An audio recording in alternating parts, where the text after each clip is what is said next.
Welcome to the Interdisciplinary Center for Staff Development. We invite you to the interview with Professor Sharon Glazer. My name is Olaf Flack, and we will be talking about the future of work and the perspective of artificial intelligence. Our guest today is Professor Sharon Glazer.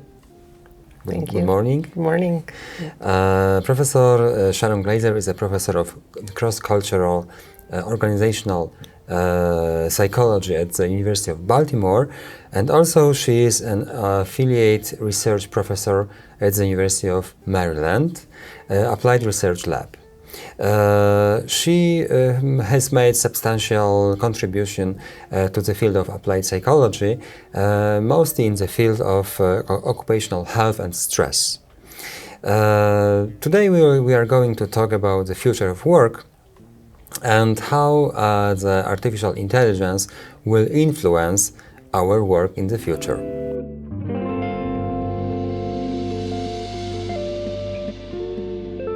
First of all, we meet during the Congress of the European Association of Work and Organizational Psychology in Katowice, in Poland. How do you like Katowice?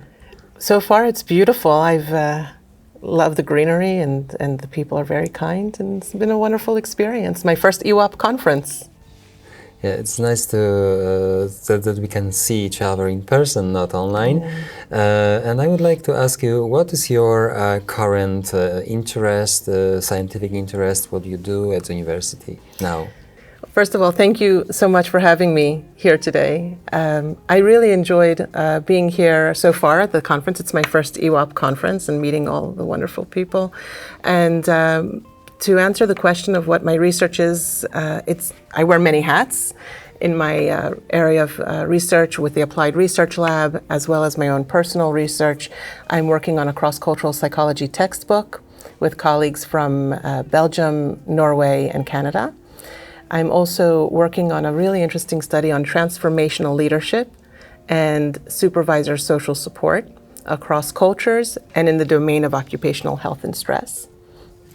But most meaningful to me is the research that I'm doing on meaningfulness in life and how having a sense of meaningfulness helps us overcome some of the stressors that we endure in our daily work lives. Well, it's very interesting for me too, the meaningful life. This is the thing which I would like to have too. And also you mentioned the leadership. Yeah. And today we are going to talk a little bit about the leadership in the perspective of artificial management. But my first question is about the changes which we have seen during last years. What pandemic and the other changes influence on our work, how we used to collaborate with colleagues, how we can conduct projects, what these changes changed and influenced our lives? Actually, I think you said a key word, used to collaborate. And I think that one of the greatest changes we've had is how we collaborate. So we continue to collaborate online. In fact, in many ways, the pandemic has caused us to have greater connectivity with people and simultaneously greater disconnectivity with people. We are seeing people more online via Zoom. Here at EWAP, I'm meeting people for the first time, realizing they actually have legs and not just a square in a picture in a square. I think that the pandemic has caused us to reevaluate what's important to us in life, but it's also caused us perhaps to, like I said before, disconnect from people, and we are seeing a greater challenge of mental health crisis growing, and I think that's because we've been talking about social distancing for so long as opposed to talking about physical distancing. At least in the United States, the use of the word social distancing has actualized. People have been more socially distant from others, and we're human beings. We crave connectivity. So while the pandemic has allowed us to connect globally to people through Zoom or Teams, we've actually, I think, struggled tremendously with the human touch that we crave as human beings. So on the one hand we are closer, and on the other hand the distance is bigger than it was. Yeah, I think so. I think this is why meaningfulness in life is so important. What is it that draws us to moving forward, to thinking about what's next in life and what we can do and how we connect with people? I think meaningfulness in life is a really strong cognitive approach to thinking about our connection to people. And what work and organizational psychology can contribute to this problem of disconnecting people, not being in touch, and so on? There are many ways. First, we have to recognize, and I think organizations need to bring in a strong value for relationships and relationship building. As work and organizational psychology professionals, or as I like to call it, industrial work, organizational and personnel psychology, to be inclusive globally of the concept, we're seeing a shift in the notion of how people work, flexible work arrangements. I also think we need to encourage detachment sometimes from work to enable attachment to people in normal day-to-day lives. So our research in psychological detachment, research in the domain of thriving, what makes people excited to come to work, will contribute to enabling people to connect with others and to find meaning and meaningfulness in life. And do you think that such meaningful relations are more important for younger or older employees? Are there any differences between generations? Oh, I definitely think there are differences in generations. I think older employees, older people in general, may crave the relationships more, and I think the younger generation think they don't need those relationships as much because they have a very intimate relationship with their smartphones. But I think it will come to a point in which they'll realize that you cannot have an intimate relationship through a phone, through a computer, that the connectivity with an actual person is what makes us human. And we're the only social beings that have this, well, maybe not the only, but one of the only social beings that really have this craving to be around others. And we can make sense of our world through our relationship with other people. So we have 5 senses, not only reading and writing, and not only sight with WhatsApp or some other messengers. We have to sense the relationships. And we are hearing about ChatGPT, and it's a very hot topic. So, what do you think? What are the professions can be replaced by artificial intelligence in the nearest future? We've seen already many professions being replaced. Artificial intelligence is not just this notion of ChatGPT, but if you think about how we started out with typesetters, people who took our words and put little letters on a printing press to roll books out, right? That's starting AI in some ways. You have some kind, but then each development went into typewriters, and then you had copy editors reviewing. Those were human touch. But then you had the advent of computers, and eventually spell check, and eventually grammar and syntax editing. And these are all developments of newer technology and machines. I think that the human roles will never disappear. They may change, they may modify. Where at one moment you could have a copy editor, a real human being, review your work. Now you can have a first round with ChatGPT. But even then, it's intelligent, but it's not that intelligent. And there's a part of writing that is very human. And it can attempt to mimic a human, but it doesn't mimic human innovation. It can't tell what we have on the horizons in our minds. And we may choose as a people, as a human being, to mold writing in a different way, something we haven't yet seen. So I think ChatGPT is good for coming up with ideas. I think you can put in search terms, and that's a human request to a machine. Find me synonyms for a topic. It might even be able to give us feedback on resources to use. It might be able to improve the way we present material, but it doesn't take away the need for the person to feel connected with the information that's shared. And I think there's even a human connection to writing your own words, your own thoughts. So writing between lines or below the lines, below the text, we can read something which the ChatGPT couldn't read.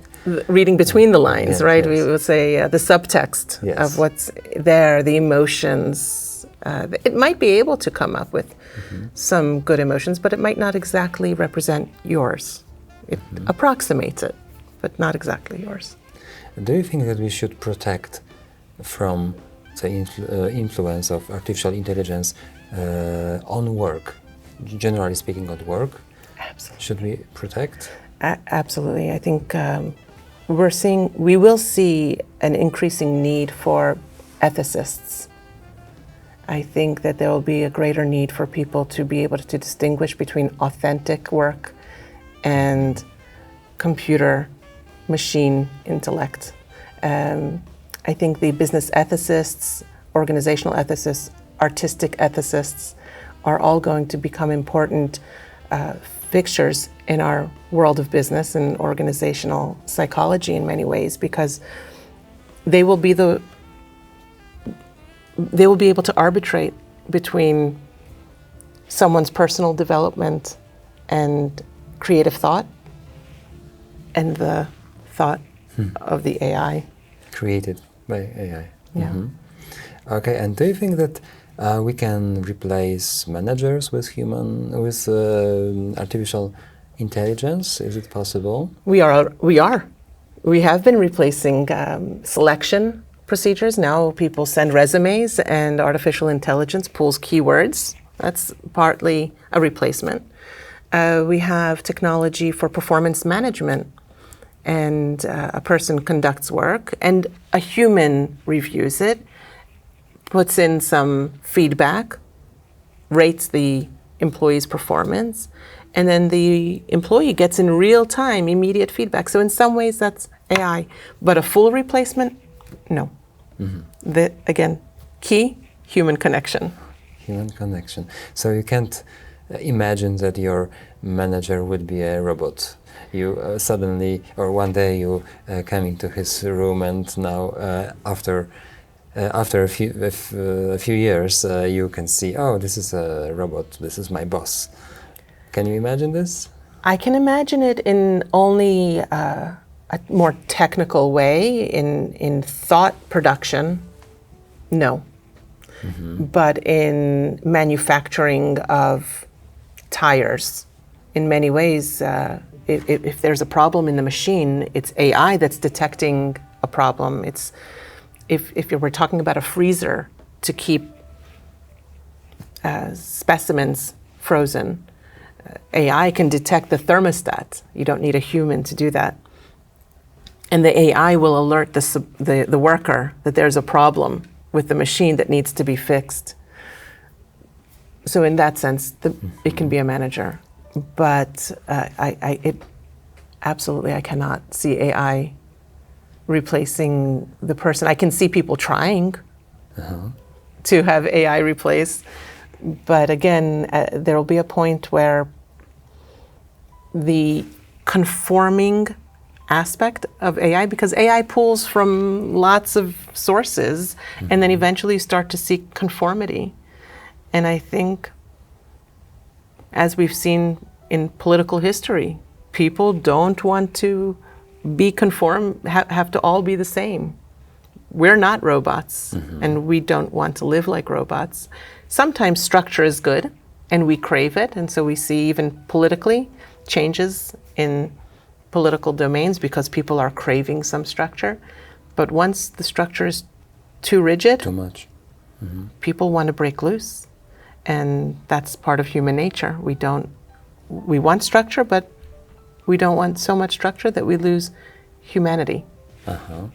And so if we don't want to be robots, what do you think, what kind of competences should we have to cooperate with artificial intelligence or robots in one room, for example?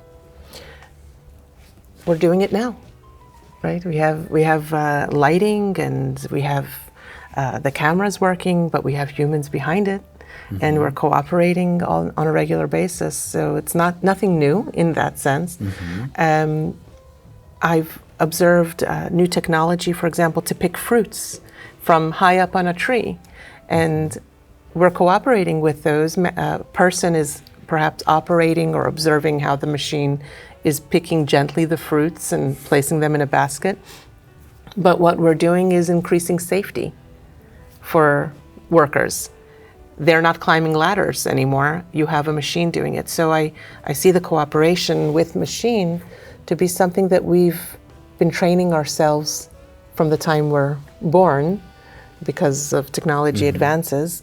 And I think it's about using the machine for benefit of safety, perhaps even for consistency. Right? I think the one way a AI manager could function is by implementing policies consistently without deviation. Not changing every day. Exactly, not changing every day, which a human manager we know can do. But I think the AI relationship and the relationship with robots, again, it's not something new in 2023. We've been seeing it for centuries, quite frankly. Different kind of technologies we've had to cooperate with. Okay, and what work and organizational psychology contributes to the knowledge how to deal with this situation? How can we use the knowledge of work and organizational psychology? I think, as I mentioned before, the concept of safety climate, this notion of, do I have a voice to communicate problems, concerns? We can contribute to training how to use technology, training how to voice concerns, training how to not be in complete reliance on technology, but also communicate where technology may be harming others. So that's one area. It can be used as an assistant for physicians, for example. During the height of the pandemic, some really interesting AI was being developed by my colleague at New York University, Professor Weisenfeld, and she was utilizing AI to help physicians make decisions about the disposition of the patient, to be released, to stay longer. And what her research showed is that there needs to be an increase in trust in technology. People don't fully trust technology. So we need to figure out at what point, what is the optimal point to allow technology to become a substitute for people. To make a decision, to make decisions, to give guidance on decisions of how do you treat patients. So it's a tool to support, not necessarily a replacement. And I think in the domain of performance management, in the domain of well-being, many people have smartphones or smartwatches that tell them you haven't moved enough today. And that's an aid, that's a supportive aid. So the work and organizational psychologist can communicate pathways for improving well-being, can address pathways for improving communication of your skills and qualifications so that the AI captures it. But that also concerns the conforming nature of AI. We have to be careful that we still maintain our individuality. And you mentioned trust. Do you think that we can trust such artificial machines, advisors, assistants? Can we trust, and how to build the trust?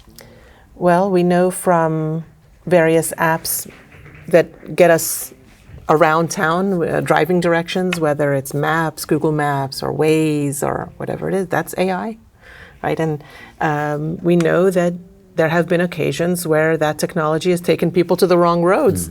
I was traveling in France once, and it took me on a back road that was one way up a mountain, but it wasn't one way, it was actually one lane, very, very narrow lane in a car that we had to go up a mountain, but it was for two directions. And all I could do was hope that no car is coming down the same time. It was the bad direction. Fortunately, we clearly arrived safely. I'm here to tell the story. So it takes time before we trust. And now, before I travel, I don't simply trust the map anymore. I look at the pathway to make sure the pathway is okay. And I think that there's, again, that relationship between what a person knows and what the AI knows. So the AI knows less. At this point, AI knows less. It may, and I think that we have to cautiously experience AI, be optimistic, but cautiously optimistic. Right now, we're in the testing phase. We're in its nascent experience, where it's only our grandchildren and our great-grandchildren who might truly understand the depth of AI. But we, today, have to be very careful with what we allow AI to take on. So the perspective is about 30, 40 years of really trust AI, and to rely on it. 40 years ago, as a child, I remember my father coming home from work telling me that one day we're going to drive on the highways and we won't need to pay a person at the toll. There will be some kind of magnetic something on your windshield and it will read. I said, nah, come on, that's impossible. And of course, that's the way it is now. Most of the tolls are gone, and you have to find a place to purchase yourself a sticker to be able to pass through to certain toll roads, and you don't pass a toll. There are cameras. So it took 40 years. So I think in about 40 years, we'll see what the impact is of what we're doing today. Yeah, so going back to artificial management, I would like to ask you, let's say, imagine that we have such an artificial manager in our office. In which areas such a manager would be better, more efficient than a human one? That's a tough question. Do you think that there are some areas? Implementing policies, which are human-made. I think for sure there will be possibly better implementation, but even policies are human-made, and therefore humans should be able to change them and modify them as situations and contexts change. I think the AI manager already exists, like I said before, when it comes to production, manufacturing, we see it. The AI manager is telling us if we're doing something wrong. I get screamed at on a regular basis in Europe with by the electrical stoves. I have a gas stove at home. So the electrical stoves are constantly yelling back at me that I'm pressing something wrong. It's a manager, right? Yes, so manager of your cooking. It's a form of management. And I really can't see on the bottom line needs and activities of a human thought-provoking individual, right? Not in terms of working on a conveyor belt, watching production move, but in the jobs that require thought and innovation, I don't think you can have an AI manager. So we can replace humans. No, and I hope we never do. You hope. Yeah, I hope too. But do you imagine such situations that we could have a team management done by artificial intelligence. For example, conflict solving, motivating people and such things? We already see AI providing counseling, mental health counseling, and to some extent doing potentially a better job than humans. How can you recognize it's better job? Well, based on the approach and the guidance and the questions and of course the assessment of the behaviors and thoughts of the person when they're being regularly assessed, they seem to be doing better. But it can also lead individuals to do things that they shouldn't do. AI can, by pulling information from all sources, can also lead a person to engage in harmful acts to themselves because it's pulling from the news, it's pulling from records of what other people have done. And if they keep going down a path in counseling, mental health counseling, it could result in a recommendation of harm, self-harm. So, we would imagine or hope that a mental health professional human would know that the individual is embarking on harm, self-harm, and would try to prevent it.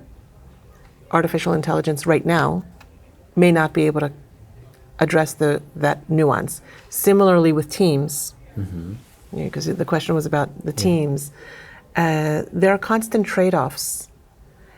And I don't think a machine knows precisely how to engage in those very human trade-offs. If it's 2:00 and you have a business project to complete by 5 so that the rest of your team can perform the next set of duties and tasks, but an emergency arises, how does the machine know how to handle it and deal? Maybe they know that some other person is capable of completing a task, but it might not recognize how much startup that other person needs, how much preparation the person needs. The nuance is going to be the differentiator. And what is nuanced? I think it changes with every generation. It gets more difficult to detect. Like culture, right? We know that there are cultural differences, but it continues to get harder and harder for us to determine what exactly and precisely about culture makes us similar or different. And I think that's happening in AI. It gets more and more nuanced. And you are focused on occupational health and stress. Do you think that artificial intelligence will influence on health of workers or health of employees somehow? Absolutely. I think, first of all, regular biometrics. If someone is has a high level of anxiety, you put 2 fingers on a little smartphone and it says that now is the time you need to do some deep breathing. Now is the time you need to take a mental health day. Or now is the time for you to put in extra time and effort and energy. I think that it can give you it's basically biofeedback, and we've been doing that for years, but now you don't have to wear a big cuff or a big monitor, you have it on your wrist. Yes. I think that in terms of workload, if we're working with AI well, we'll be able to inform AI, machine learning basically, what work and tasks that we have, and it can help promote healthier work processes, perhaps promote healthier work tasks assignment, and reduce the enormous workload people have and calibrate it. It can inform hiring decisions. When there's enough information to say that someone's work really does require 3 more people, then it could inform management where more personnel are needed. These are advantages, but for example, what about working with machines more time than with people? Do it affect on people health? Working only with machines, only with algorithms? Well, that goes back to what I was saying earlier, of course, Yeah. that I would not advise people to be working alone with machines. It definitely has adverse impact on people's mental health and well-being. It detaches people from the connections that are needed to have meaningfulness in life. And Viktor Frankl wrote Man's Search for Meaning after his experiences during the Holocaust. Actually, he was writing it before the time. And in his book, he writes about how much people need other people, and it's the longing for connection with others that kept some people thriving and surviving. AI is not something you look to connecting with. So we cannot be connected to the AI, but we can connect to people. Yes. Only to people. Yes. I understand. And what do you think?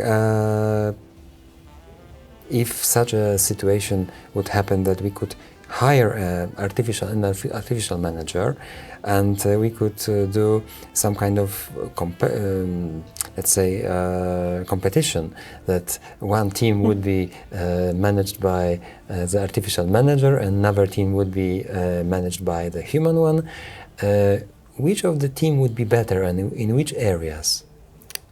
Consistency, conformity, and following rules and structures, the machine. Creativity, innovation, flexibility, adaptability, the human. Well, so this is a good division between the two types of work. Yes, I think so. I think that's why machines are so helpful in mechanistic kind of organizations, where you need to have everything precisely moving and maneuvering in ways that create precision. I don't think anyone wants to fly on an aircraft where a wing was carved by a human. Let me take creative liberty on this wing. I don't think any of us want that. None of us want to go in a surgical room where the machines aren't working well, and and you have to rely solely on a physician's intuition or practice of where things may or may not be located. We want the machines to be there. But in innovation, creativity, a machine won't do it. So it's a hope that we will not be replaced in these areas, yeah? It's a hope, and I'm pretty confident that machines can get there, close to it. But even if you think, I don't remember what the app is called, maybe Midjourney, that does creative artworks, and you could ask it to give you an image of the White House, and it will give you an image of the White House, and a layperson who doesn't know anything about the dimensions of the White House, who doesn't have an artistic eye, might say, yes, this is the White House. But someone who has the knowledge and the architectural knowledge or knows the White House well might realize the columns are a little bigger, a little smaller. There's some distortion that AI will have, that a practiced, skilled individual in the domain of art or architecture, or simply being around the White House all the time, will be able to know this is not a real image. So I think you asked earlier about where the industrial work organizational psychologists can come into play. It's upskilling for detecting authenticity. Well, so what kind of competences should we have in the future as employees at companies to deal with artificial intelligence around us? What kind of competences should we develop? It's an exhausting list. I think we have to become true, deep experts. I think for a long time we're relying heavily on machines and AI technology, for example, to write, to grammatically check our syntax and grammar. And we're not worried, where do I place the comma or not? This is just a simple example. I think to be able to have creative insights in writing, we might need to become even better and stronger than the machines are. I think we have to develop competencies in openness. It's really a trait, but we have to become more flexible and open to seeing where it can help. We have to develop skills in protecting our information, because with the advent and continuing growth of AI, so much of our lives are already there. People have, what is it called, the Ring, Amazon Ring, I think it's Amazon, where the doorbell that has a camera, and that information is being stored somewhere, right? In Alexa, or is it Alexis? What is it called? So. I don't have these machines. I don't know what they're called. So they're in our homes, and it's listening to everything. But even Alexa, and even when you are making purchasing online, I get recommendations for products based on what I've purchased before. Well, that's all AI telling me what it thinks I need. And sometimes it's right. Like, oh, if I forgot, I need this. It's scary, but we need to learn to adapt to it, but not let it control every move that we make, because then we'll just become, we'll lose our individuality. And I think that's the beautiful aspect of humanity, is that our fabrics are all different. We have different textures, we have different feelings, we have different thoughts, we have different colors. And that's beautiful about humanity. And I think with AI, we just start to become one. And there's something nice about being one. I think there's something nicer about being a full garden of beautiful different flowers. Different flowers. And you started from that you are focused on meaningful life. Yeah. What kind of advice can you give us to have meaningful life? Yeah. Well, I look at this notion of meaningfulness in life, being able to look at experiences that you have from an opportunity for growth and development, from a view of things that are difficult can be overcome. So it's, in a sense, some form of resilience. I think the greatest advice that I can give is stay connected with people, listen to people, share and be vulnerable with people. And I think that will help a lot in our own abilities to be creative, to be innovative, to be people. And so meaningfulness in life, the advice is connectivity. Really, it's stay connected. Stay connected. Thank you for this advice. Thank you very much, Professor, and it was very nice to talk to you, and thank you very much for very advantageous and useful advice at the end. Well, thank you for having me. I will say that this whole topic of AI is one that I don't like to broach, because I like the connectivity of people, but it's an important one that we have to approach. And so I've been working on the side on thinking about AI and learning about it. But I appreciate this opportunity to think about it a little deeper. Yes, but we are still people, and we're being connected to each other. Exactly, exactly. Thank you. Thank you very much.